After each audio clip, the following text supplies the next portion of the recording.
Hello everybody, Antron Ethereal here. Today's topic of discussion will be the Magical Drop series. And this is Country of Puzzles number 6. We'll be looking at these 4 games today. And yeah, let's get into it. This is the first Magical Drop arcade hits version, which is slightly different than the actual arcade version. For some reason, the first Magical Drop is also known as Chain Reaction. It was originally released in arcades in 1995. I played the arcade hits released for the PS1, and for some reason I don't understand, the normal characters based on tarot cards were not used in this port. Could it be because of Hamster, maybe? They stick out like a sore thumb, but don't affect gameplay. The characters are CGI to be their generated images instead of hand-drawn, and they are honestly kind of hideous. The characters are Hamilton, Storm and Maud, Harp, Mitchell, Mint, and the boss Isabella R. The rules are as follows.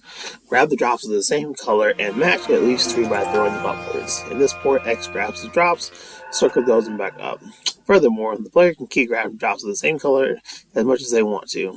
There are also emblems that appear at the top of the screen which need to be matched in at least 3 and also to make them disappear, which will clear the drops of the same respective color. Clearing emblems serves as the quickest and easiest way to create combos or change which will defeat the player's opponent. The competitive element and the ability to choose your character are the only similarities to Puyo Puyo, which was first released in 1991. As stated before, normally the characters are those found on tarot cards, so since they are not in this port, I normally pick Mint or Harp in this game because they are the least repulsive out of the 6 playable characters. What makes this port stand out are the variety of modes. There's the basic one-player mode, in which each character has their own ending after defeating a few opponents, and the boss Isabella R. Below that is the 2-player mode. Underneath that is Kongai or Think mode. This is most interesting, but it gives me a headache. For the 6 characters, most of them have around 15 to 25 challenges. Altogether, there's 125 of them between the 6 characters. They are broken up into levels, like Hamilton is in level 1, and he has the easier ones to complete. But the other characters, forget about it. I'm looking if I could even beat the first challenge of any of them. There's a decent amount of content here.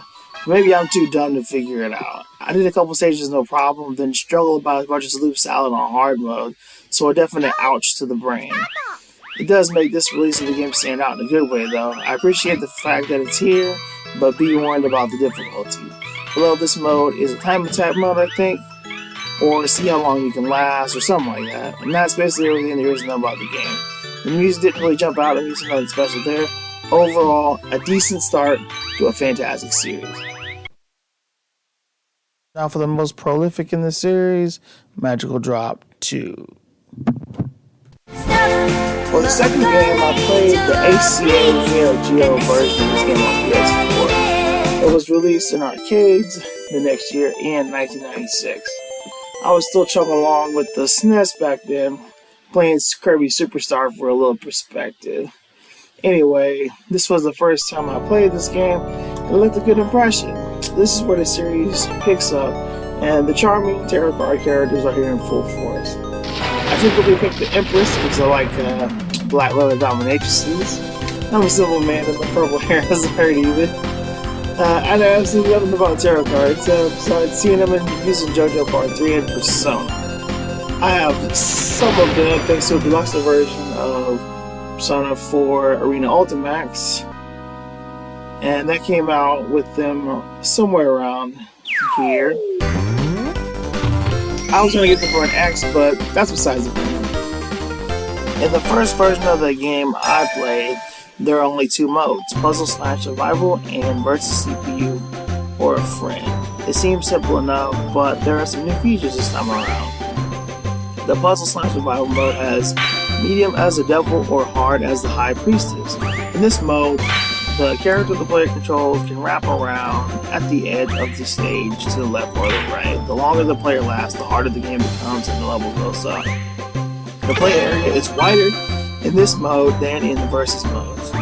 The emblems no longer need to be matched with each other. They can now be activated with a minimum of 3 adjacent drops right next to them. There are also now arrows that go up and to the left or right. These can be activated with a minimum of 3 drops also. They help immensely with combos. And also ice balls, which the player can make disappear with a minimum of 3 drops activated right next to it. The last new addition is the rainbow or multicolored prism ball. This ball will activate next to the minimum of 3 combo, and they will make every color next to it disappear on the field. It's definitely a game changer, literally. There are 11 characters this time around, and they are all sprites unlike the weird CGI PS1 port by Hamster. They are Fool, Magician, High Priestess, Chariot, Star, Devil, World, Justice, String, Empress, who are secret, and Black Hero, and exclusive only mode, which would be on the Nintendo Switch SNES Online. There's a version of this game that's a bit different than the ACA Neo Geo release. It has more content and has an interesting history behind it, for whatever the reason. The Magical Drop series struggled to release outside Japan for some of its entry. I mean, Neo Geo has been and always will be expensive, but thanks to Hamster reporting of modern consoles for a reasonable price of $8, it isn't too bad for a digital only copy. But apparently, Aeon Genesis fan translated Magical Drop 2 for the Super Famicom, and a game preservationist got a hold of a copy that would serve as the basis for their version on SNES Online for the Switch.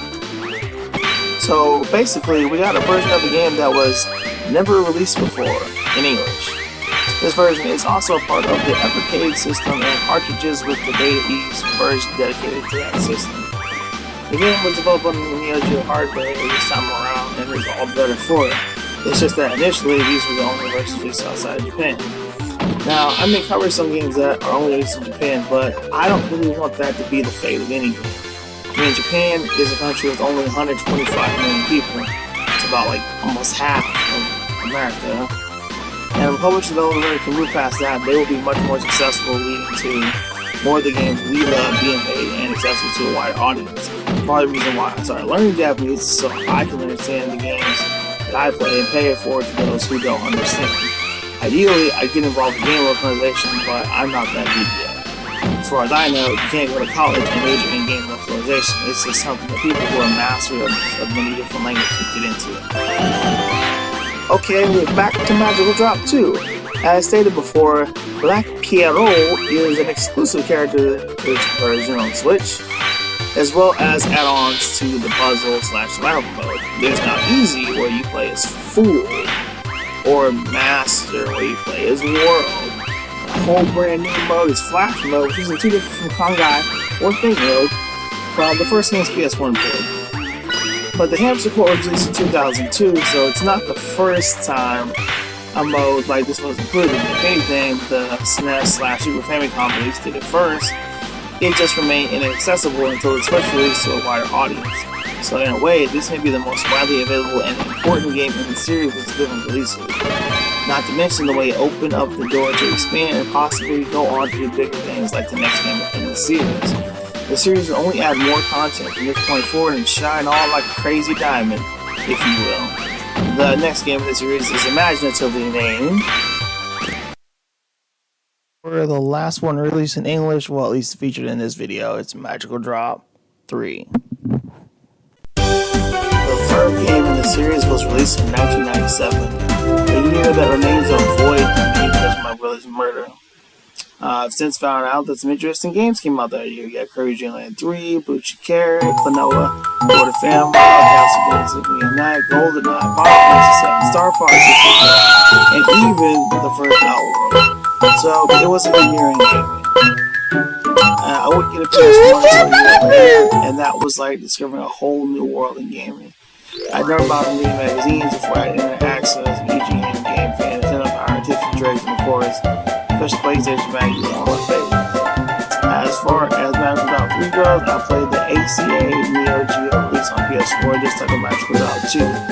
However, this one was included in the Wii release Data East Arcade Classics with 14 other games. Today, this remains the last game in the series that can be played in English. I'll get into that later on.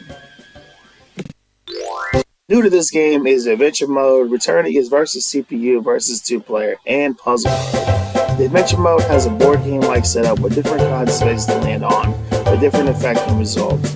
It's great, and I can only think of one other puzzle series with a similar setup. Hint, hint, another future puzzle series retrospective. We'll cross that bridge when we get there, but I have several videos that are planning for certain games. With the new game comes new characters usually, and there are new characters in this game. Certain ones are available in certain modes. There are 23 characters total this time around, which is a lot more than the previous game, but it's only a simple aesthetic choice which doesn't affect gameplay. Who looks appealing to you? If you know about tarot cards, you can pick the card that represents yourself and your tarot. For a while, this was the last Magical Drop game ever released. Only in Japan, Magical Drop F. Basically 4 or fantasy or whatever it stands for. I don't know. I don't know if they ever explain it. Oh yeah, the subtitle is Daiboken mo Rakujanai, which means the big adventure is not easy.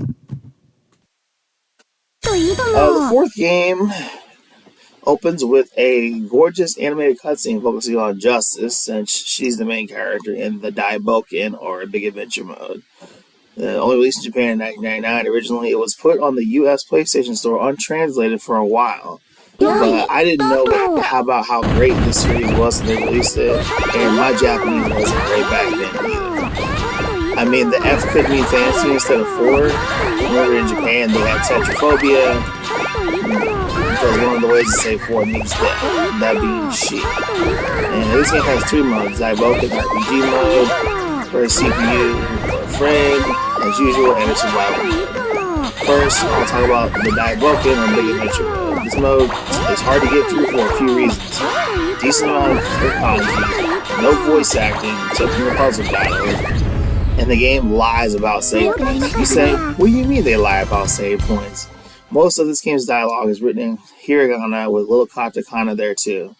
In this mode, you play as Justice, a blonde, knight-looking character. But by limited Japanese, it appears that when she gets certain items, she pretends to autosave. How do I know? Well, I can read save that's always written in katakana, so when Justice had dialogue with save in it, I would reset the game and disappointingly have to start back at the beginning again. I'll have to link in the description the guide I used to get through the game. Now, the Big Adventure mode isn't very long, maybe 2 or 3 hours. The basic gist of the story is Justice needs to get every color of Magical Drops, which are 7 and Defeat Tower and Regular Fortune. The player can get different items in this mode which have different abilities. Their descriptions are full of kanji, so I had to guess with them. Player can walk around and talk to different characters. There are even puzzles to solve not in battle. There's a world map feature where certain characters remain in certain spots while others move around to different areas. Several of the other characters appear in this mode, especially World. You have to talk to her a lot. There's unique NPCs who only appear in this mode, like the girl with the white hair. One interesting part of the story is Star decides to have a concert in the middle area, but it kind of goes wrong from my understanding. And there's some automatically moving parts, so I can't really touch those. But maybe I can try to translate some of the game since I can't understand some of it. The reason why I can understand Luke's Out is because it was fully voice acted and it had less story. I'm better with listening to Japanese than I guess the Wheel of Fortune wants all the magical drops and you gotta stop her friends from getting them, which she's got a nefarious plan or something. The guy I thought was very no nonsense. Go here, talk to this person, battle this person, get this item. But it was effective enough. I just wish you could save, but that seems to be a joke put on by the developers as well as a jab at the personality of Justice. I mean, the game came out in 1999. I know the remember parts, but just about every tarot character from the previous game show even though, as stated before, they are only a stylistic choice. I don't think the items from the Big Adventure might show up elsewhere. Either they do, I don't know what they do without some trial and error. Now, you, the viewer, might be saying, hey, there were more Magical Drop games after this one. Technically, you're right. However, Magical Drop 5 was delisted from the Steam store a couple of years ago in 2020. If only I had gotten into the series completely before then. Maybe there's still some shady way to acquire it. I don't know. I decided to only cover the main games, at least the ones I can play. I mean, there was one on Game Boy Color, which, I mean, I guess I could get the physical copy for that one, but it took long enough for the other ones to come in. I did find it on the emulator, and I did try it for a little bit. It's not bad.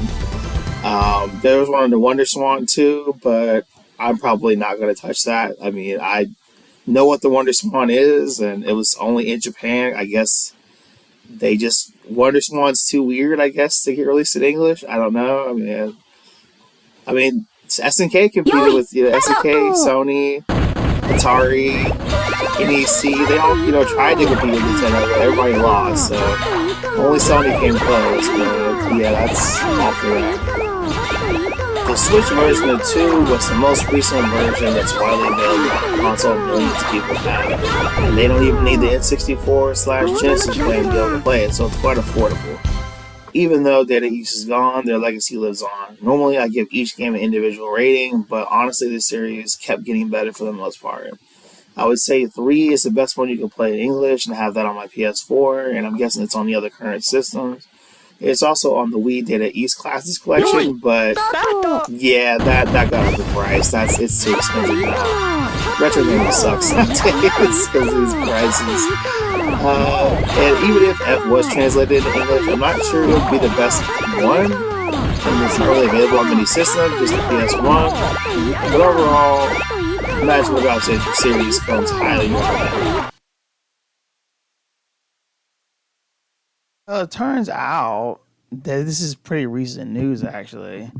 I read Anime News Network, This Week in Games, every Friday. And I think like a couple weeks back, like late September, they revealed, that Magical Drop 6 was announced. So it's supposed to make people forget about 5 because they delisted it. It's gone forever. So Magical Drop 6, and I looked at the trailer. It looks pretty good. It's supposed to be coming to Steam and Switch. It just says coming soon. I'm guessing maybe before the year is over. I don't know. It's 2022 as I film this. And I think it has over 15 characters, several different modes, as all the usual suspect online and local play. So that should be great. Overall, it's surprising to see the series come back. I think Forever Entertainment was involved with the publishing and some developers I've never heard of. But I guess they got the rights from Data East/G Mode. So I think G Mode has the rights to Data East because Data East isn't around anymore.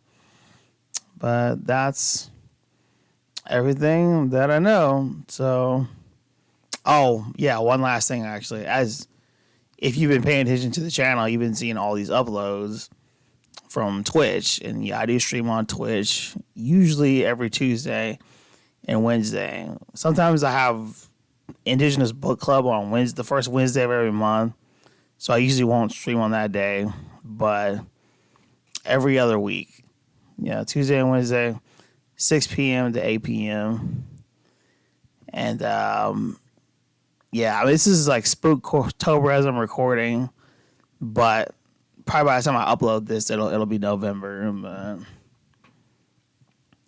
So I have little nightmares going on right now. I beat the main game, going through the DLC.